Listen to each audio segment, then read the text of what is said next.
A Bíblia Nossa de Cada Dia está começando agora e nós vamos meditar em Provérbios capítulo 30. Se você tem o hábito de ler a Bíblia, então o que eu vou te falar agora não é novo, mas se você é novo nessa experiência de aprender da palavra de Deus, deixa eu te contar um negócio. A Bíblia, ela é inspirada por Deus. Foi o próprio Espírito Santo que inspirou pessoas normais como eu e você a escreverem a palavra de Deus. Mas o Senhor, ao usar pessoas, não anulou as pessoas. Então, a gente, quando vai ler os livros da Bíblia, a gente percebe diferentes estilos de escrita. E eu acho isso maravilhoso, porque Deus, que protege a palavra, permitiu que ela fosse maravilhosamente e perfeitamente inspirada e santa, feita por Ele, mas através do homem. E eu estou fazendo essa introdução por quê? Porque quando eu fui ler Provérbios capítulo 30, gente, eu notei assim um contraste muito grande, porque é escrito por Agur, que é um homem que a gente não tem notícias, vamos dizer assim, da sua genealogia e tudo mais. Eu tenho dois autores dos quais eu tenho me baseado. Quando eu leio alguma coisa da palavra e eu não tenho certeza, eu consulto esses dois autores e eu também tenho as minhas bíblias de estudo, né, as suas referências e tal. E a gente não tem noção de quem seja esse homem, mas assim, é muito fácil ver que até agora estávamos lendo algo escrito por Salomão e agora é um outro autor. E uma das coisas que eu achei muito engraçado, interessante, eu quero dizer, é que ele é o tipo de escritor que ele vai enumerando coisas, né? Verso 7, duas coisas peço. Verso 15, duas filhas têm a sanguessuga. Verso 18, há três coisas misteriosas. Verso 21, três coisas fazem tremer a terra. Verso 24, ele faz isso até o final. O que eu quero dizer? Me lembrou aquelas pessoas, né, que quando você vai falar com ela tem o hábito de numerar coisas. Eu não sei se você conhece pessoas assim, eu conheço, não vou dar nomes, ok? Fica a dica aí, se você é aquela pessoa que conversa comigo falando, olha, então tem três coisas que eu quero te falar. Olha, tem duas coisas, olha, é você, meu filho. Bora começar? Gente, esse texto, escrito por Agur, inspirado pelo Espírito Santo de Deus, ele traz tantas coisas legais e eu vou realmente tentar falar mais rápido do que eu já falo, para esse podcast não ficar muito maior. Quero começar destacando, óbvio, que é o versículo 1, que é Agur declarando logo no princípio que ele estava cansado, né? Ele diz, eu estou exausto. Na versão da NVI, ele aparecem dois nomes próprios, né? Que é Itiel e Ucal, mas eles podem ser traduzidos também por estou exausto, ó Deus, estou exausto, ó Deus, quase desfalecendo, que é o que nós encontramos na versão da revista e atualizada. Então a gente já vê que, e a gente lendo todo o texto, a gente vê que Agur era um homem muito observador. Ele realmente categorizava coisas em números, né? E trazia, através dessas categorizações, pensamentos profundos, reflexões assim, bem legais. Então você vê que ele é um homem exausto de observar a vida, talvez eu poderia dizer assim, né? E ele vai dizer, a partir do versículo 2 até o versículo 4, ele vai declarar a sua pequenez, né? A sua incapacidade de entender as coisas e, ao mesmo tempo, a grandiosidade de Deus. Então, ele diz de si mesmo no verso 2: sou o mais tolo dos homens, não tenho entendimento de um ser humano. Não aprendi sabedoria, nem tenho conhecimento do santo. E aqui, santo com letra maiúscula, se referindo ao Senhor, né? Continuando o verso 4, e aqui ele vai exaltar a Deus. Ele diz: quem subiu aos céus e desceu? Quem ajuntou nas mãos os ventos? Quem embrulhou as águas em sua capa ou em sua roupa, como diz a revista atualizada? Quem fixou todos os limites da terra? Qual é o seu nome e o nome do seu filho? Conte-me se você sabe. Eu sei. O nome dele é o Senhor Deus e o seu filho é Jesus Cristo de Nazaré. E eu acho maravilhoso esse texto, porque Provérbios, escrito há tantos anos antes da manifestação do Filho de Deus sobre a terra, já glorifica o Senhor Deus como o Criador de todas as coisas, né? E mesmo não dando o nome, né, já nos aponta para Jesus Cristo, seu Filho, o nosso Salvador. E aqui, então, de maneira brilhante, ele nos mostra a grandiosidade de algumas coisas naturais e a maneira que, embora nós homens sejamos tão capazes de dominar a natureza, as tecnologias e tudo mais, muitas coisas estão totalmente fora da nossa capacidade ou da nossa alçada, né? Quem foi que ajuntou os ventos nas mãos, né? Quem foi que colocou os limites na terra? O nosso Deus. E se a terra é grande, maior ainda é o nosso Pai. Aleluia, por isso. E aí no versos 5 e 6, nós vemos Agur falando sobre a palavra de Deus. E eu achei tremendo esse texto, vem comigo. Cada palavra de Deus é comprovadamente pura. Ele é um escudo para quem nele se refugia. Nada acrescente às palavras dele. Do contrário, ele o repreenderá e mostrará que você é mentiroso. Então, em primeiro lugar, eu vou destacar rapidamente. Ele afirma que a palavra é pura. A palavra de Deus é refinada. Rita, mas foi escrita por homens. Tenho certeza que alguém acrescentou alguma coisa aqui. Não, Rita, mas olha, ao longo da história, não, deve ter gente que adulterou os textos. Queridos, a palavra de Deus é pura, é refinada. Você acredita num Deus que colocou os limites na Terra? Você acredita num Deus que é capaz de segurar o planeta Terra com as suas próprias mãos, a Via Láctea? Você acredita num Deus grande assim? Então você saiba que ele é capaz de preservar a integridade de um livro. E eu sempre menciono isso quando eu estou conversando com as pessoas, né? Os escritos do Mar Morto vieram para trazer um bálsamo na nossa alma, né?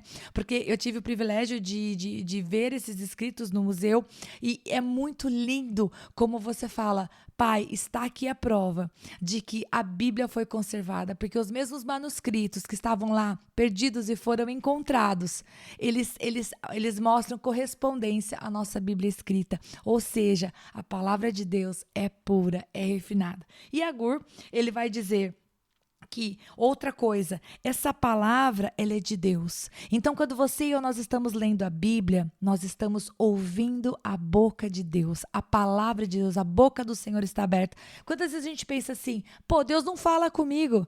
Pô, mano, abre a tua Bíblia então. Você quer ouvir Deus? Você quer ouvir do Criador? Pega a palavra de Deus, vamos abrir juntos, vamos ver o que Deus tem para falar para nós a respeito de todos os assuntos da sua vida, porque a Bíblia fala de tudo, né? Outra coisa, a Bíblia não tem erro e nós podemos nos refugiar nele, gente.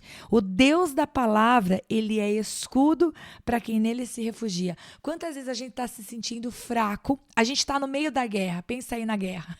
A guerra dentro do escritório, a guerra dentro da família, a guerra da criação de filhos, a guerra da enfermidade, a guerra da falta de dinheiro, a guerra da consequência das más decisões. A gente está na guerra. E a gente, tudo que queria, sabe o que era? Aquele break, aquele descanso. Fala, Deus, eu só queria poder entrar assim, num buraco do tempo e ficar quietinho um pouquinho, onde tudo parasse. Eu vou te falar um negócio, eu conheço o endereço. O endereço está aí no versículo 5, é o escudo de Deus. Ele é um escudo para quem nele se refugia. Então, se você estiver no meio dessa batalha, você vai pedir para o Senhor agora, Pai, eu quero esse escudo agora, eu vou entrar atrás desse escudo, que é o Senhor, e eu vou ficar quietinho um pouco. Pai, em nome de Jesus, me dá um break hoje. Senhor, em nome de Jesus, me ajuda a descansar minha mente em Ti. Eu não posso vencer essa batalha hoje, eu não posso fazer cessar essa batalha hoje, eu estou vivendo o processo, eu vou ter que passar por cada etapa dele, mas Pai, hoje eu me coloco no Teu esconderijo, né, no Teu escudo, recarrega as minhas forças, Pai, me prepara para me levantar em batalha amanhã de novo, porque nós não somos daqueles que retrocedemos e nem daqueles que paramos diante das situações para ficar parado lá, desistindo, se sentindo derrotado. Nós não somos desses. A gente se fortalece em Deus, a gente ora buscando boas decisões, a gente se aconselha com pessoas de Deus e a gente enfrenta o problema em nome de Jesus. Amei esse versículo falando sobre a palavra. E do verso 7 ao verso 9, ele fala, 2 coisas peço que me dês, Agur vai pedir, antes que eu morra. Mantém longe de mim a falsidade e a mentira. Então, primeira coisa, ele pede, afasta de mim o pecado, me dá um caráter nobre, me dá um caráter irrepreensível. Porque, gente, não ser falso é difícil e não ser mentiroso também é. Você falar a verdade em todo momento, você ser genuíno. Mas isso é nobre, é de Deus. Que lindo um filho de Deus que busca viver assim, né? Ele é genuíno, ele não é falso, ele fala as coisas com cordialidade, ele diz a verdade em todo o tempo. E a outra coisa que ele pede é, verso 8, mantém longe de mim, verso 9, Metade do verso 8, queridos. Eu não vou editar esse áudio, você vai comigo aí com o áudio nesse erro. Metade do verso 8. Não me des nem pobreza nem riqueza, dá-me apenas o alimento necessário. Se não, e aqui a Gur vai explicar, se não tendo demais, eu te negaria e te deixaria e diria, quem é o Senhor? Se eu ficasse pobre, poderia vir a roubar, desonrando assim o nome do meu Deus. Então a Gur está pedindo, Pai, em nome de Jesus, o Senhor que sabe aquilo que eu preciso, me ajuda a não pecar contra ti. Que eu nem tenha muito para que eu não seja um soberbo e nem que eu tenha pouco a ponto de eu passar fome e precisar agir de maneira ilícita. O que ele está pedindo, na verdade, é Pai, não me deixa pecar contra ti. Né? Na versão da NVI, ele fala assim, né, desonrando assim o nome do meu Deus. Que a gente, né, meu querido, que eu e você, a gente não desonre o nome do nosso Deus. Ele é o meu Deus, ele é o teu Deus. Que você consiga com as boas decisões diárias, né? Não desonrar o nome do seu Deus. Esteja você cheio de dinheiro aí na conta bancária, com as contas pagas, tudo super fácil, ou esteja você lutando com a vida, pagando dia a dia aquele compromisso, economizando, tirando até de onde não tem, né? Fazendo aí aquilo que Deus te dá a condição de fazer para você poder pagar. Que Deus te ajude a ser grato no muito e a ser grato no pouco e não desonrar o nome do Senhor. Verso 15, 2 filhas tem a sanguessuga. Dadá, na versão da revista atualizada, ou DD, na NVI, diz, né? Gritam elas. Vamos pensar, vai, continuação. Há 3 coisas que nunca estão satisfeitas. 4 que nunca dizem é o bastante. O Sheol, ou a sepultura, na revista atualizada, o ventre estéril, a terra cuja sede nunca se aplaca e o fogo que nunca diz é o bastante. Então, aqui ele está falando de um jeito que parece que é engraçado a princípio, né? Porque ele vai trazer a sanguessuga como exemplo, e a sanguessuga, ele não vai falar da sanguessuga, ele vai falar das filhas da sanguessuga, né? Das sanguessuguinhas. Então, a sanguessuga tem 2 filhas, né? O que ele quer dizer com isso, gente? O sanguessuga se alimenta de sangue e nunca tem um basta, né? Ele vai sugando ali, ele vai parasitando, ele vai sugando, ele vai extraindo e ele não tem fim, não tem limites. Isso se refere àquilo que é insaciável. Isso se refere àquilo que não tem freios, né? Aquilo que é as ambições irrefreáveis. É um exemplo para nós, partindo da natureza. E aí ele vai falar... Tem 3 coisas que nunca ficam satisfeitas, né? Tem 4 que nunca dizem que é o bastante. E ele vai dar aqui 4 exemplos, né? A sepultura e o fogo, que são ameaçadores, né? O fogo, quando ele se alastra, é difícil de conter. A morte, quem é que pode lidar com ela? E a esterilidade e a terra seca, que, né, você põe água e nunca... Você tem que pôr água todos os dias, porque aquilo nunca se sacia. Então, em que isso se aplica para nós? Bem... Que nós tenhamos, em nome de Jesus, em nós, apenas uma coisa insaciável, né? A fome da presença de Deus. Que nunca seja saciado em nós o desejo de conhecer o Senhor, mas que nós possamos aprender a ser contentes com aquilo que temos, agradecidos com aquilo que temos, e não como as sanguessugas que são insaciáveis e nunca estão contentes, não que estão satisfeitas, né? Talvez a gente pudesse falar aqui nesses versículos também sobre gratidão. Temos que ser pessoas ambiciosas no sentido de querermos mais, projetarmos avanços, desenvolvimentos, melhoras para a nossa vida e tudo mais. Claro que sim, isso não é pecado, mas o problema é quando a gente coloca nisso toda a força do nosso coração, né? Paulo diz, eu sei estar contente em todas as circunstâncias, tanto na abundância quanto na escassez. Eu acho que isso é um exemplo para nós, né? Quando temos muito, glória a Deus. E se temos pouco, glória a Deus também. A gente volta no versículo anterior que a Gur tinha dito, Pai, que eu não venha blasfemar contra o nome, que eu não venha desagradar o Senhor, nem no muito e nem no pouco. Verso 18 e 19 diz assim, há 3 coisas misteriosas demais para mim, 4 que não consigo entender. E aqui ele diz, o caminho do abutre no céu, o caminho da serpente sobre a rocha, o caminho do navio em alto mar e o caminho do homem com uma moça. E eu achei fantástico ele comparar essas 4 coisas. E eu estava falando com Deus, Senhor, eu não sou responsável vamos dizer assim, por colocar palavras na boca do Agur, eu vou explicar aquilo que eu entendo na pequenez do meu entendimento, né? Ele mostra para nós coisas que não deixam rastro, Vamos tentar pensar nesses 4 elementos? Coisas que não podem ser entendidas na sua totalidade. Coisas que são honestamente misteriosas demais para nós. Imagina você olhando uma ave, que seja o abutre, olhando uma ave voando no céu. É imprevisível. Você até pode falar, tá bom, ele vai voar nessa direção. Ele pode voar na outra direção, né? E ele não deixa rastro. Aquilo que passou foi. Da mesma maneira, a serpente na pedra, né? Você vê uma serpente na rocha. Para as pessoas da época, a gente não fica observando tanto a natureza hoje em dia, a gente vive correndo de um lado para o outro. Mas olha só, o caminho da serpente na pedra, ele é imprevisível, maravilhoso e não deixa rastro, né? Assim como o voo. O caminho do navio no alto mar, uau, ele vai imponente, né? Se deslizando pelas águas e ele vai fazendo o seu caminho. De todo modo, o homem que está ali manejando a direção daquela embarcação, ele precisa lidar com as águas, porque por mais que ele fale, eu quero ir reto aqui, ele precisa manejar ali, calculando o vento, o movimento das águas e tudo mais. Ou seja, é imprevisível, não deixa rastros, né? Não há controle no sentido de dizer, se eu for reto aqui, a onda não vai me atingir, e etc. E por último, o amor, né? O caminho do homem com uma moça. Como é interessante como o amor surge entre duas pessoas, né? Às vezes dos improváveis, duas pessoas que são opostas no seu temperamento, nos seus gostos, na sua visão de vida, eles se olham, se conhecem, se acham atrativos, bonitos, vamos falar dessa maneira, e ali começa um romance, ali começa o amor, né? Ou então 2 amigos que se conheciam há muito tempo, estavam lá, às vezes um aconselhando o outro na vida amorosa com outra pessoa, e um dia eles olham para o outro e é igual a serpente na rocha. Fala, mas não é que esse amigo é bonito? E se eu casar com ele? Delícia, né? Melhor casar com amigo do que casar com inimigo, né, gente? Tô brincando. Então, assim, pensa, o amor é assim, né?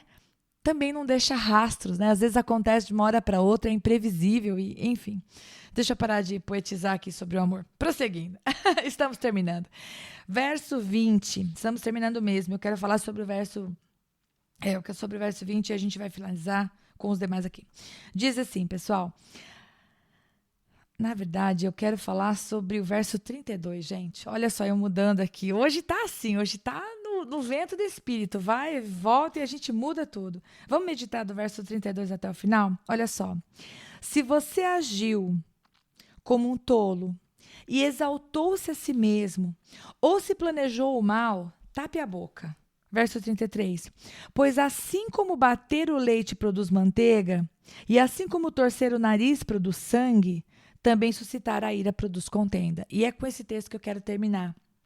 O versículo 32, ele vai dizer, se você agiu como um tolo, agiu está falando de ação. Então, se você fez uma coisa errada, depois, se você exaltou-se a si mesmo, de que maneira você se exalta? Com palavras. Então, se você falou alguma bobagem, ou se você planejou o mal, ou seja, você pensou alguma bobagem.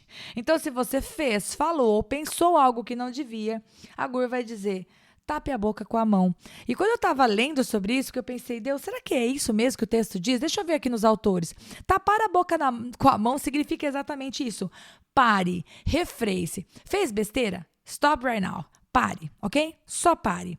Por quê? E aí está a continuação do versículo 3.